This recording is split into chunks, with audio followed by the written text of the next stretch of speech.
Jésus-Christ selon saint Jean.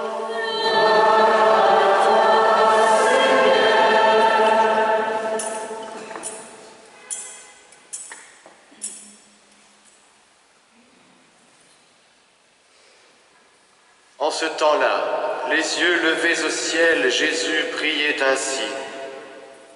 Père saint, je ne prie pas seulement pour ceux qui sont là, mais encore pour ceux qui, grâce à leur parole, croiront en moi. Que tous soient un, comme toi, Père, tu es en moi et moi en toi. Qu'ils soient un en nous, eux aussi, pour que le monde croie que tu m'as envoyé. Et moi, je leur ai donné la gloire que tu m'as donnée pour qu'ils soient un comme nous sommes un, moi en eux et toi en moi. Qu'ils deviennent ainsi parfaitement un, afin que le monde sache que tu m'as envoyé et que tu les as aimés comme tu m'as aimé. Père, ce que tu m'as donné, je veux que là où je suis, ils soient eux aussi avec moi et qu'ils contemplent ma gloire, celle que tu m'as donnée parce que tu m'as aimé avant la fondation du monde. Père juste, le monde ne t'a pas connu, mais moi je t'ai connu, et ceux-ci ont reconnu que tu m'as envoyé. Je leur ai fait connaître ton nom et je le ferai connaître, pour que l'amour dont tu m'as aimé soit en eux, et que moi aussi, je sois en eux. Acclamons la parole de Dieu. Louange à toi, Seigneur Jésus.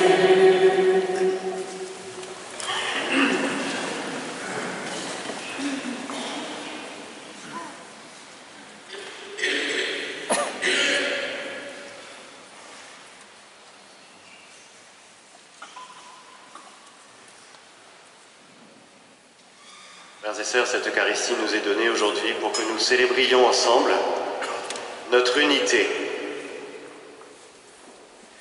Parce que, figurez-vous que nous sommes unis les uns aux autres d'une manière beaucoup plus profonde qu'on ne peut le penser.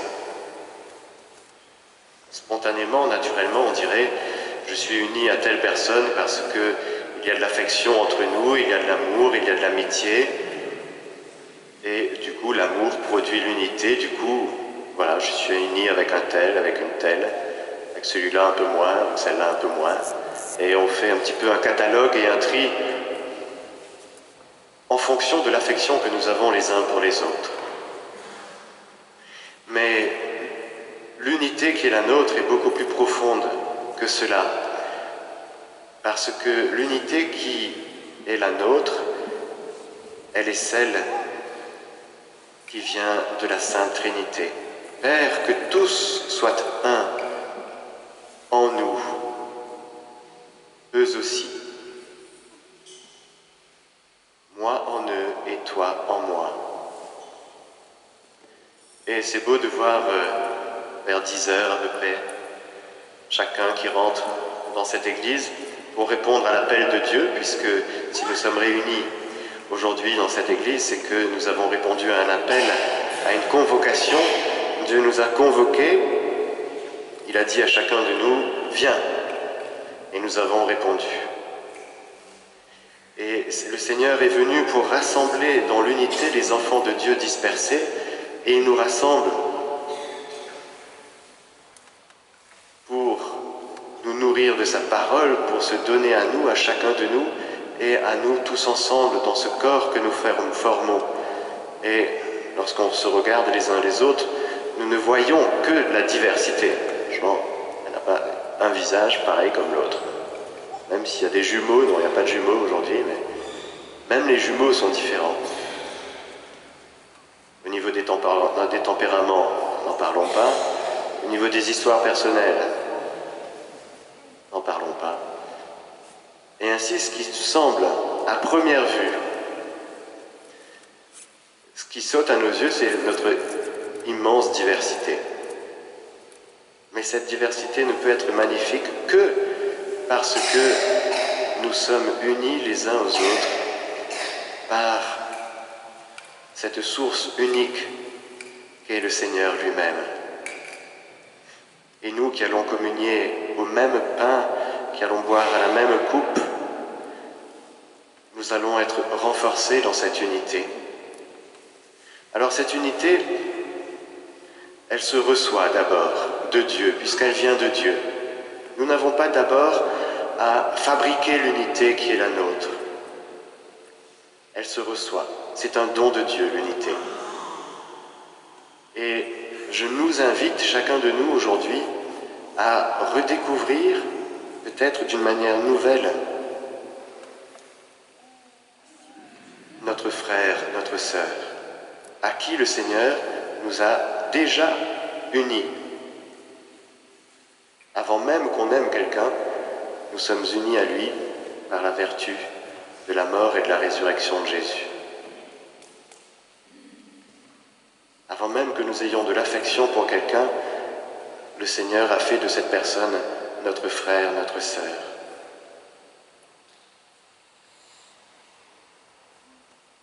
Donc d'abord, cette unité, elle se reçoit comme un don de Dieu.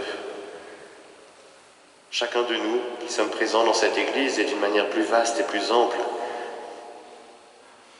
nous sommes unis les uns aux autres avec tous les chrétiens du monde entier. Tous les catholiques qui se rassemblent à toutes les messes qui sont célébrées aujourd'hui dans le monde entier. Et donc, frères et sœurs, si tel ou tel parmi nous peut ressentir un sentiment d'isolement parfois, c'est profondément faux. Parce que le Seigneur nous a unis les uns aux autres. Et lorsque nous traversons des zones un peu de turbulence, en se disant « je suis tout seul, le Seigneur m'a abandonné, l'Église m'a abandonné, mes frères et sœurs m'ont laissé tomber »,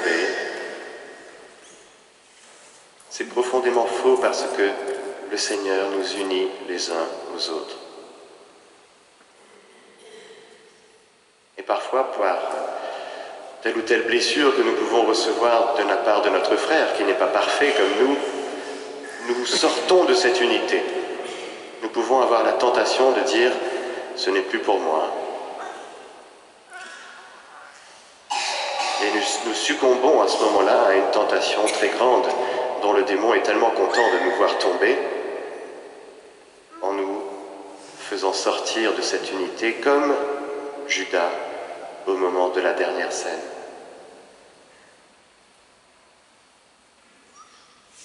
Alors je nous invite à un premier exercice à redécouvrir cette unité profonde qui est la nôtre. Au-delà, et comme étant la source de cette diversité magnifique.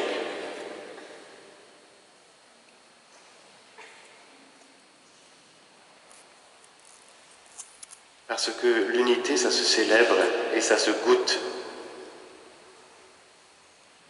Qu'il est doux, qu'il est bon pour des frères de vivre unis ensemble, dit le psaume. Et le propre de la célébration de l'Eucharistie, c'est que nous célébrions cette messe en étant dans notre cœur en communion les uns avec les autres, en étant unis les uns aux autres. De sorte que si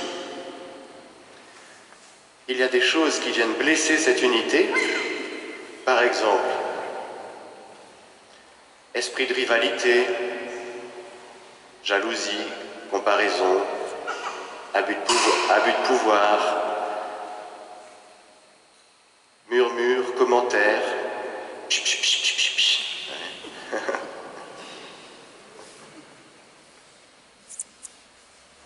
Un jour, j'étais au petit casino faire mes courses à côté.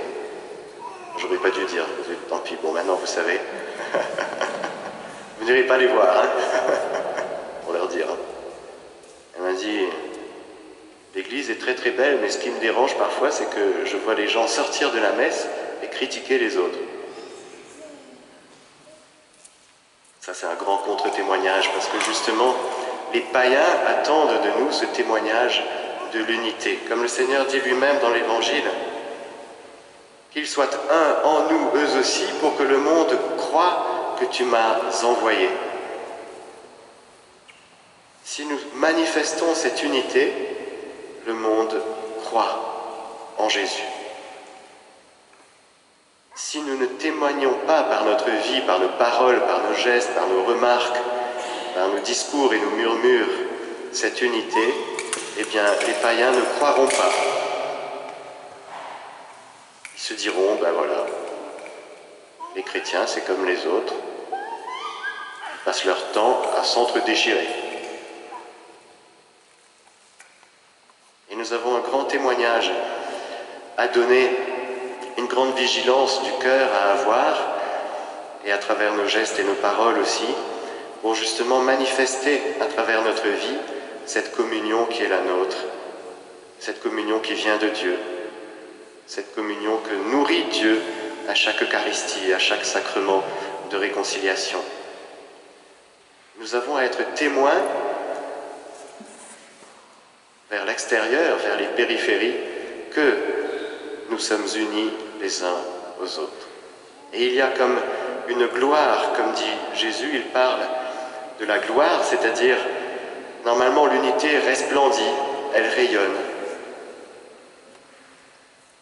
C'est en nous voyant unis les uns aux autres que les païens croiront. Ils se diront, tiens, dans cette communauté, dans cette paroisse, il y a un témoignage de l'unité très très fort. Ça me donne envie de venir voir un petit peu ce qui s'y passe.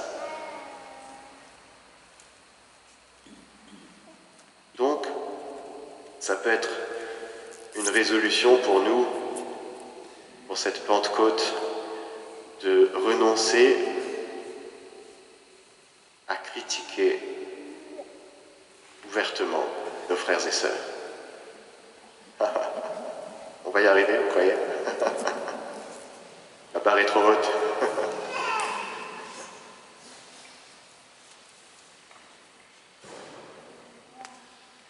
Parce que cette unité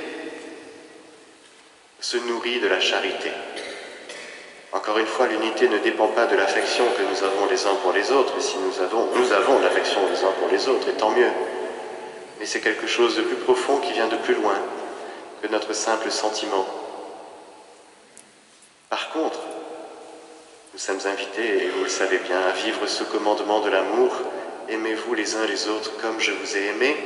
Et c'est à l'amour que vous avez les uns pour les autres que tous vous reconnaîtront pour mes disciples.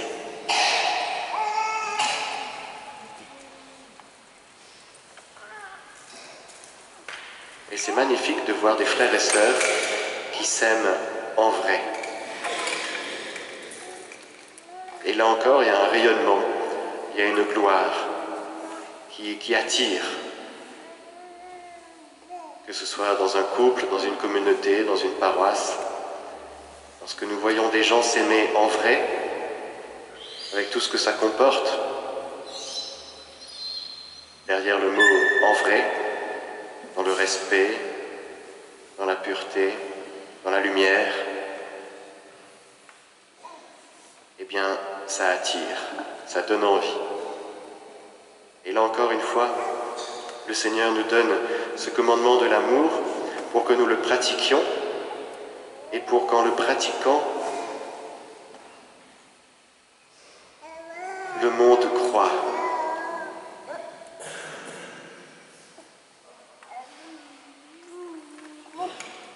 C'est magnifique que le Seigneur n'ait pas dit « c'est à la pureté de la doctrine que le monde croira ».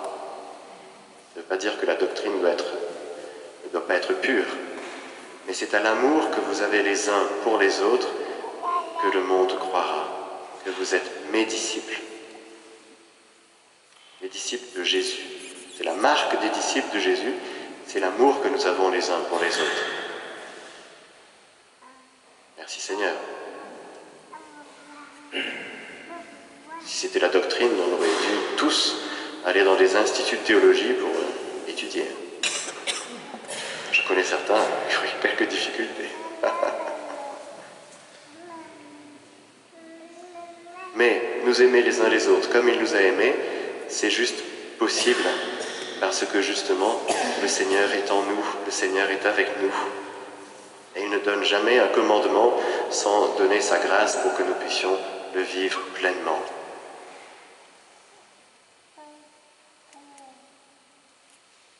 Alors voilà, dans cette messe, et nous sommes un peu dans ce temps liturgique spécial où nous sommes avec Marie au Cénacle, on n'attend pas l'Esprit Saint parce qu'on l'a déjà reçu. Mais nous sommes invités quand même à nous garder dans cette unité. Et l'Esprit Saint tombe à la Pentecôte sur des cœurs unis, réunis auprès de Marie, qui est gardienne de notre unité. Si nous ne sommes pas unis, l'Esprit Saint ne peut pas tomber. Il ne se déverse que dans des cœurs en communion les uns avec les autres. Et c'est peut-être du coup le moment, dans ce temps qui nous rapproche de la Pentecôte, de remettre à la miséricorde du Seigneur tout ce qui, par nos paroles et nos gestes, blesse l'unité.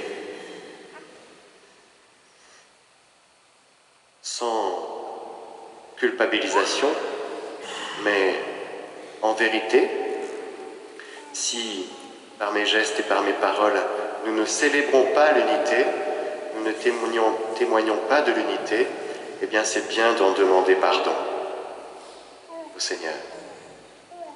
Si nous sommes tombés dans ces tentations et ces pièges que j'ai énumérés tout à l'heure et dont la liste n'est pas exhaustive, eh bien c'est bien d'en demander pardon au Seigneur.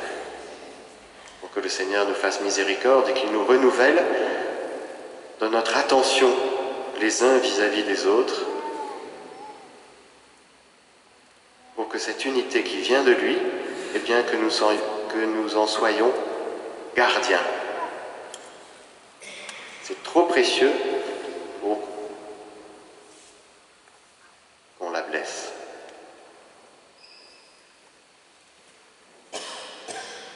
Alors je me mets avec vous dans cet exercice et que le Seigneur nous fasse redécouvrir cette communion qui, encore une fois, n'est pas un sentiment agréable, mais une vérité. Le Seigneur nous a unis les uns aux autres, comme lui-même est un. Et qu'il nous garde dans cette unité, qu'il nous booste dans la charité, et qu'il nous pardonne nos fautes contre l'unité. Si nous avons besoin d'aller demander pardon à des frères, eh bien faisons-le en toute humilité, n'ayons pas peur.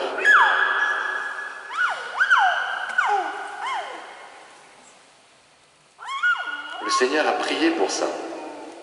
Donc c'est quelque chose de très important. Et nous savons qu'il a été exaucé puisque nous voici réunis aujourd'hui dans cette messe. Et toutes les prières de Jésus sont exaucées. Alors, recevons à nouveau cette unité, recevons à nouveau nos frères, nos sœurs comme étant un don de Dieu. Soyons vigilants à être gardiens de cette unité par nos gestes et nos paroles et faisons resplendir cette unité par notre charité. Amen.